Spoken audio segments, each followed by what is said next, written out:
Orde Baru. Orde Baru adalah suatu sistem pemerintahan di mana pemerintah menerapkan tatanan kehidupan bernegara berdasarkan Pancasila dan Undang-Undang Dasar 1945. Pada tahun 1966, Indonesia dilanda oleh berbagai krisis yang disebabkan oleh merosotnya perekonomian Indonesia pada saat itu. Harga-harga kebutuhan pokok yang melonjak tinggi menyebabkan rakyat tidak mampu memenuhi kebutuhan mereka. Pada saat itu juga, Indonesia mengalami suatu fase yang dinamakan dengan fase transisi, yaitu fase dari masa demokrasi terpimpin menuju fase Orde Baru. Nah, untuk lebih memahami bagaimana dinamika Indonesia pada saat itu, simak video yang satu ini. Awal berdirinya pemerintahan Orde Baru. Berdirinya pemerintah Orde Baru tidak lepas dari berbagai krisis yang terjadi pada masa akhir demokrasi terpimpin dan peristiwa G30 SPKI. A. Aksi-aksi Tritura.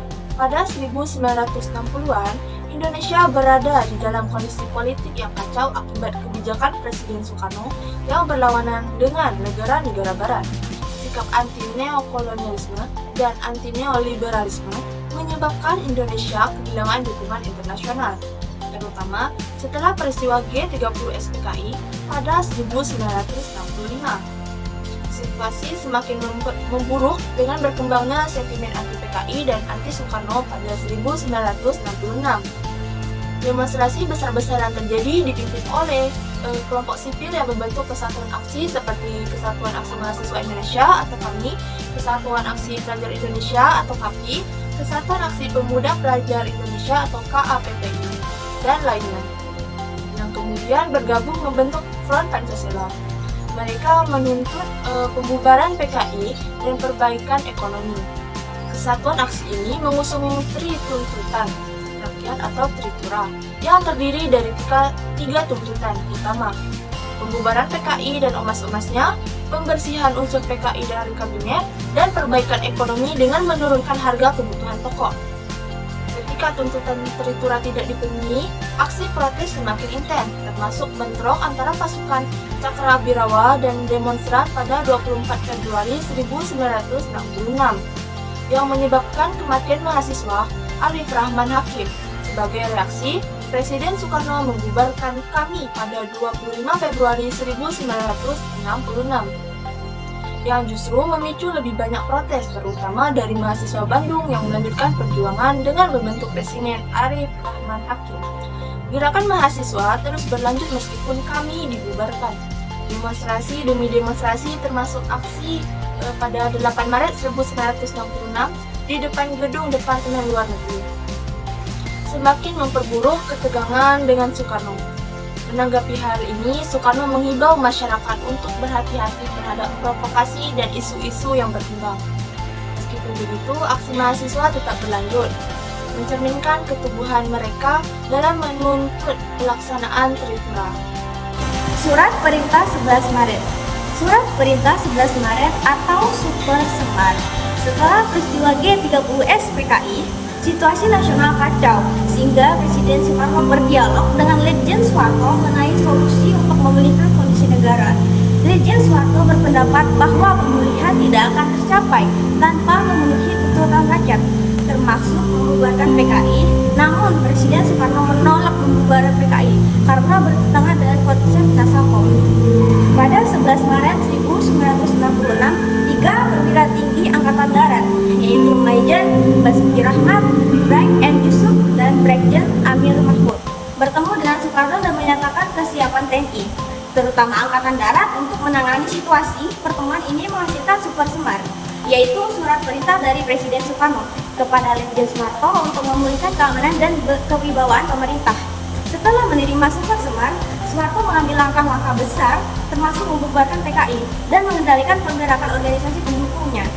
Soeharto juga menyerukan mahasiswa dan pelajar untuk kembali belajar serta mengangkat 5 tokoh menteri koordinator ad interim dalam kabinet.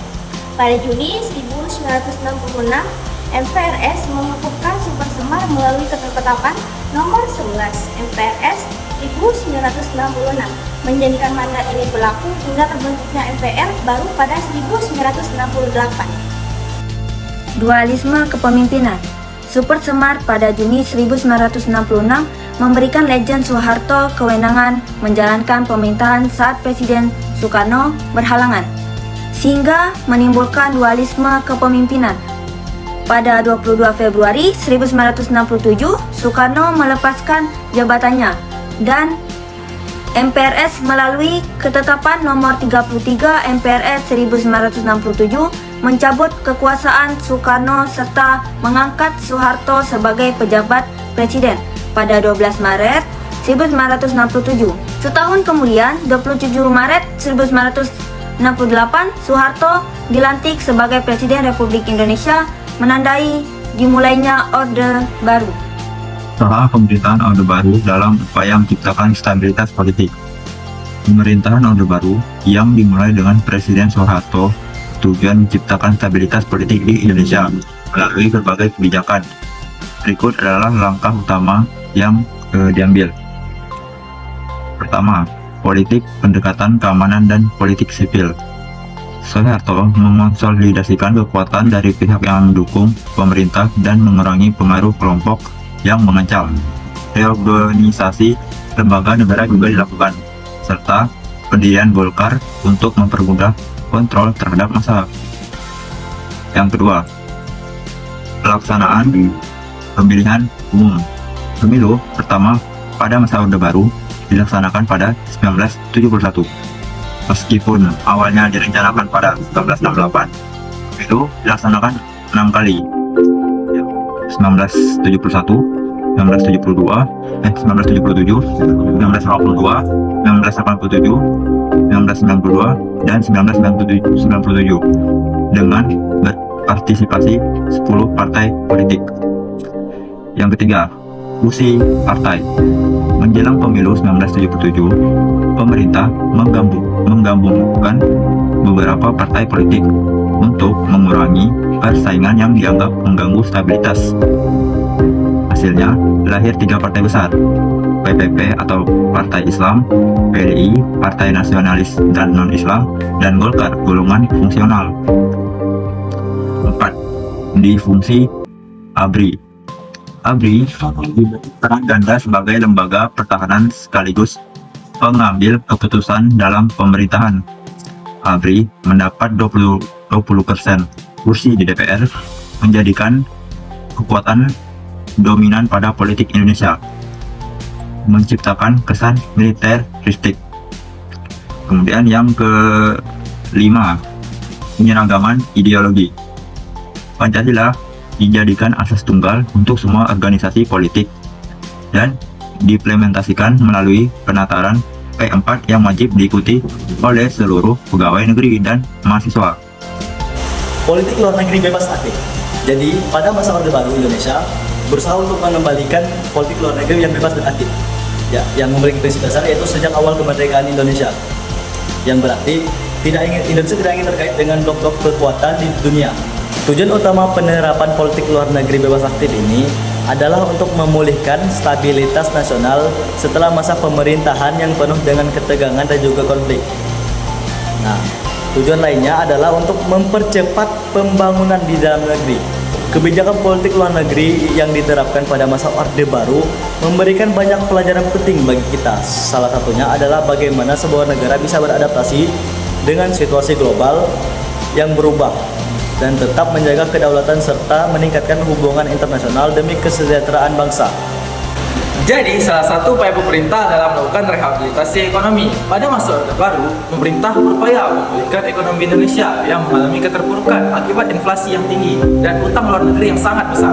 Untuk itu, Presiden Soeharto membentuk tim penasihat ekonomi dari Universitas Indonesia, termasuk Wijoyo Nisastro, Emi Sulti Sasim, dan lainnya untuk merumuskan strategi rehabilitasi ekonomi.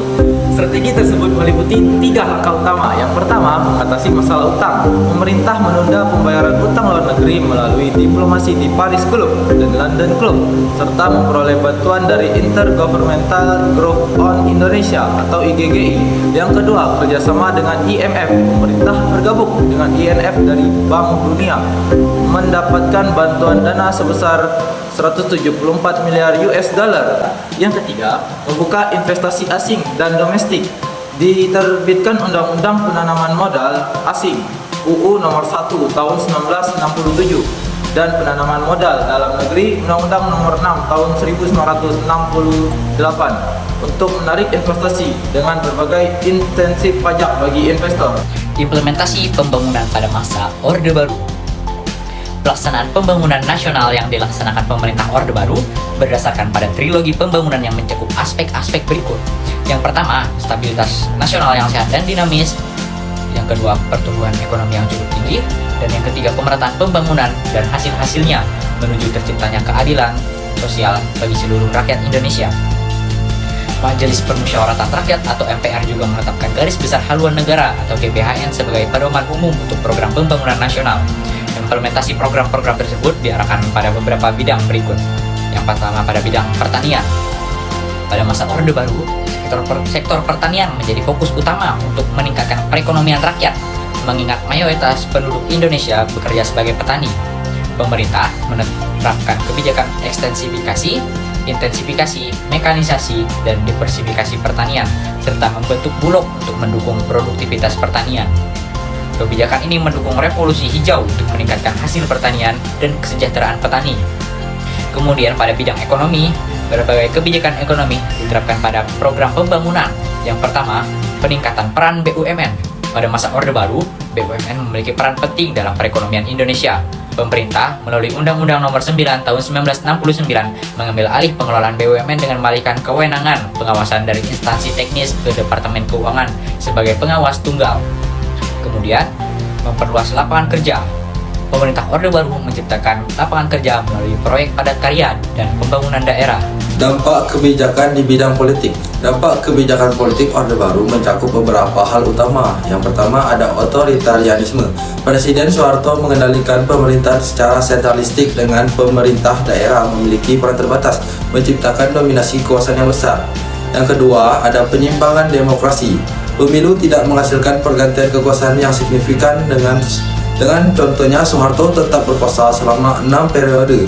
Rekrutmen politik juga bersifat tertutup, memperburuk praktik KKN.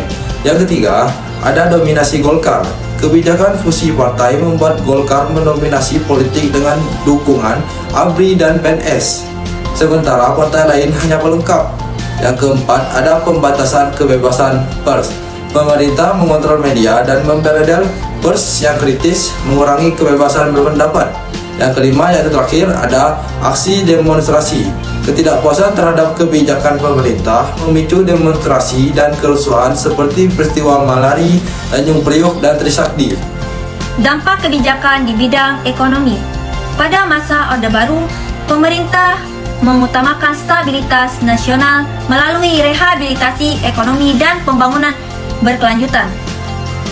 Kebijakan ini sukses meningkatkan PDB Indonesia hingga rata-rata 6,8% per tahun antara 1969 hingga 1994 dengan PDB per kapita tumbuh 4,8% per tahun. Keberhasilan ini didukung oleh swasembada beras pada 1980-an yang dicapai melalui program peningkatan produktivitas pertanian. Namun, pada akhirnya praktik korupsi, kolusi, dan nepotisme yang meluas menghambat perataan pembangunan.